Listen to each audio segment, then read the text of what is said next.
Hello everyone and welcome to Dryer Days Art Studio. I'm Catherine and today I'm going to answer some of your burning questions. Alright, well I've been trying to get this video out and done for a couple of weeks. It's always hard for me to do these kind of shoots because I have to have the backdrop, I have to have the kids, everyone out of the house, it has to be totally quiet.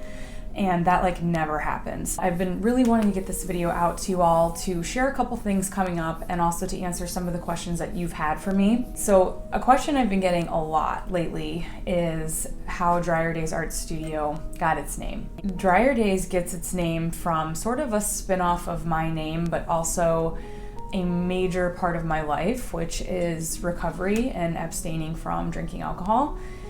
And hence the dryer part. But it's not something that I really broadcast or put out there a lot, especially not with my art stuff. I do have an Instagram account about my recovery and I'll attach it below and I'll put a little thing right here so you can see the name of that account. So feel free to check that out if you want, but I haven't really been posting a whole lot on there because I have been focusing more on the artwork and life is busy enough, let alone having to juggle multiple Instagram accounts. I just wanted to be as honest as I can about this, as open, because I have found that when I am more open and honest about it, I'm helping more people. There's so many stigmas, judgments about addiction and alcoholism that it can sometimes be scary to share about it because you don't know what people are going to think. But I know well enough that I cannot control what anyone thinks of me, and I do better in life when I'm living my truth. When I kind of discuss how Dryer Days came about, I have to go back before what even got me into artwork, and that is to kind of give you a little bit of background on my drinking. I did what I thought was sort of the normal drinking in high school and college, but I thought everybody did that. I thought that was normal. I had promised myself sort of that if I made it through college and I was in my professional job and I was still living this lifestyle, then there would be a problem. Sort of in denial, but rationalizing a little bit with the drinking, making a promise to myself that I would stop this behavior. So college came and went, and then I decided I was going to go into cosmetology school. I do feel that cosmetologists, hairstylists, nail artists, it's all a lot of creative, very artistic people. We would do hair and makeup for fashion shows down in the city, and the way they would pay you to do hair and makeup was they would put you up in VIP for the rest of the night and give you free bottles of vodka, champagne, whatever you wanted. And I really enjoyed that lifestyle. I was not healthy mentally or physically. And I graduated from cosmetology school. I got a job at a really nice salon where I lived. And I was functioning. I mean, I would show up for work every day, albeit I was probably hungover, but I was functioning, I was doing it. I had a car, I had a place to live. I was not homeless under the bridge. And I think that is one of the misconceptions of this, is that anyone who's an addict is a lowlife, no job, loser, no motivation, and that is not the truth at all. That is not the case. I just was getting sicker and sicker. What had become sort of this partying lifestyle, going out having fun, during that I was becoming addicted. It was becoming my coping mechanism, my go-to for everything, for good times, for bad times. I will share that I got sober in the rooms of AA. I still do go to AA, but for me, working a program is what saved my life, and it continues to save my life on a daily basis. We'll get in more of that in a second. Why I wanted to do the video now is because I just celebrated my 8-year sobriety date in January, and so I wanted to make this video around that time, kind of fresh off an anniversary, and explain how the name of my studio came to be. My husband and I, we got married. I was sober. We had 2 children, and right after I had my second baby, we moved across the country to North Carolina. Being that we just had our second child, we decided I was going to stay home with the kids. That was a little nerve-wracking, but I was so excited to do it. I wanted to be a stay-at-home mom. I was feeling very passionate about that. Just gonna set my cup over here. I did design these. I got into that a little bit later in sobriety, but these two, my Keep On Pouring apparel, if you guys want to check any of that out, there should be some under this video here. but I do have it in my store as well. But anyway, we get out to North Carolina. I've got these 2 really little kids. I'm at home all day.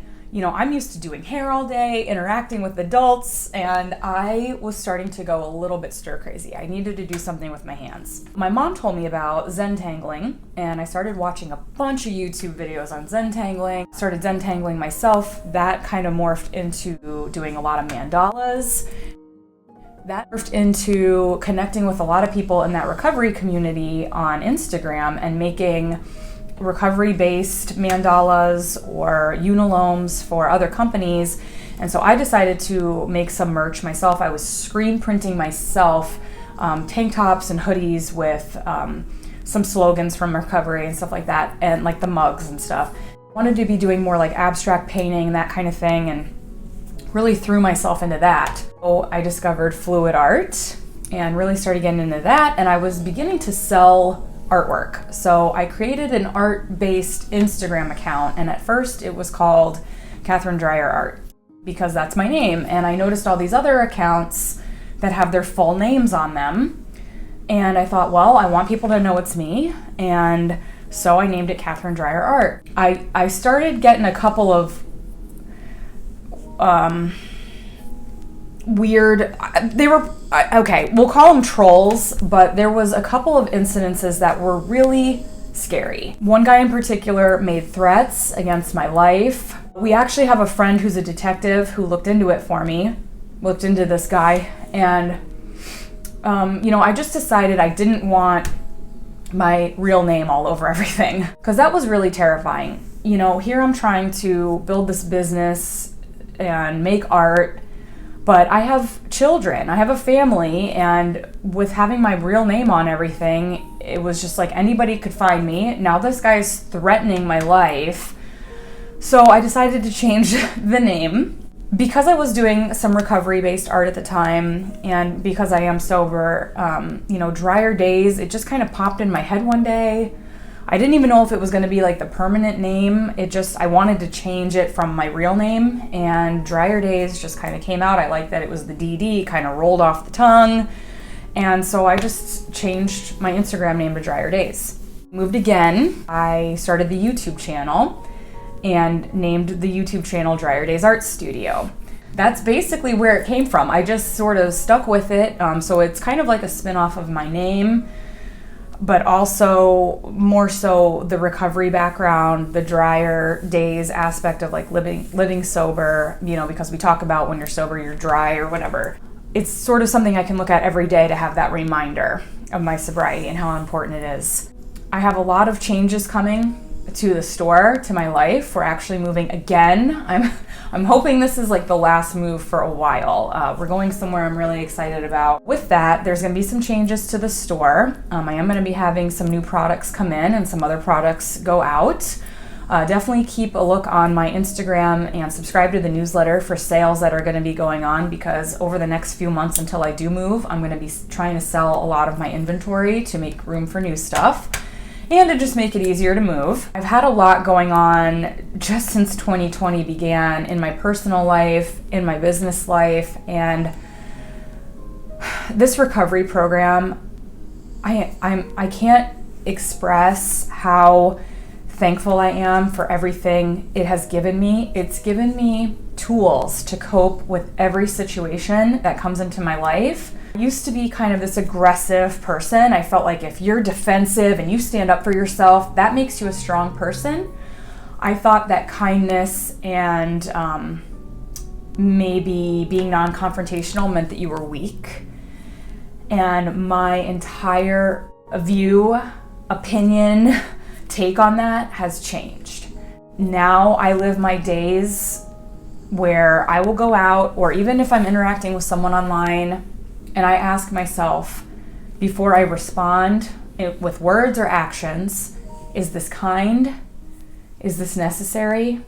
And is this honest? If I say no, if I can answer no to any of those, then I check myself. I have so much more inner peace and serenity when I am reacting with kindness and acceptance than if I am immediately puffing out my chest and but you did this and pointing fingers and getting defensive, because I've just come to realize that defensiveness is actually weakness. It takes a lot more strength to love people, and I think the world needs that. More than anything is more kindness, love, and acceptance. Even if somebody's maybe not showing me kindness, love, and acceptance, I still choose to treat them with that, because not only do I think people need that more, but it makes me feel good when I'm treating people the way I would like to be treated. It's an amazing concept. I do want to say that if you think you're struggling, there is help out there. There are people that want to help, and there is absolutely no shame in admitting that you have a problem. I'm leaving out the most important thing. When I started making art in North Carolina, when my hands needed something to do, the art became therapy for me. I could go work on a piece and feel like 20 minutes had gone by when 4 hours had gone by.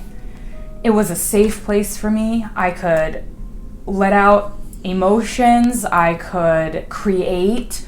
There is just something so healing in the power of creating. But if I have an outlet that's healthy, like making artwork, making YouTube videos, sharing things with others that can help them, that is the best outlet that I could ever ask for, as opposed to an outlet where I'm just hurting my body, I'm hurting my mind, I'm hurting my soul, and now for the next few days I'm gonna be hungover. I mean, there's just no question for me anymore the way that I wanna live my life.